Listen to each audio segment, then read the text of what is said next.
Okay, so when I opened my first business, I opened it up with 50 euros and I shut it down for 4K. This is what I wish I knew before I had started. Number one, I wish I had known more on how to sell, like the basic of sales, 100%. I jumped into it where I shut down everything and I jumped cold.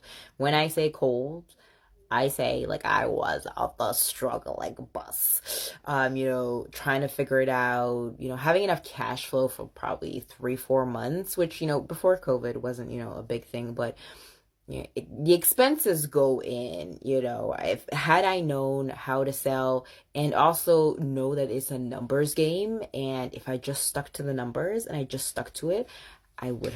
Number two is I don't need anything else than my enthusiasm and my energy.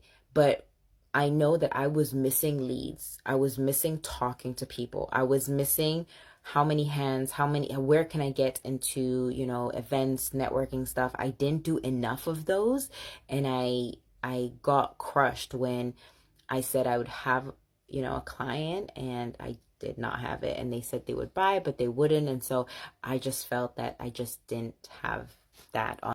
Number three is I wish I had more of a stronger community because I was really exchanging my time against money.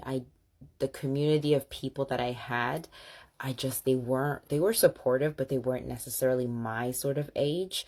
They were very much elderly, and there just wasn't much of a conversation, nor did they have the mindset at the time. I was living in France, so French mentality is not the greatest, and social media wasn't a massive big thing. So I crippled down to shutting down my business, which cost me 4K to close. At that time, I was supposed to get married. I got dumped.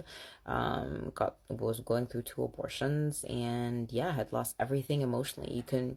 You couldn't necessarily see my pain, but if you knew me, it was such an emotional pain that could have cost my life and could have cost me not showing up had I not had the support of my parents to show up. So those are my 3 things, and my 3 things to recommend you. Like, don't give up. Find those 3 people, learn the sales game. And one of the reasons why I jumped back into network marketing is because it just teaches you all of that and the community, to not feel alone, because it's kind of lonely in them streets when you start like promoting yourself.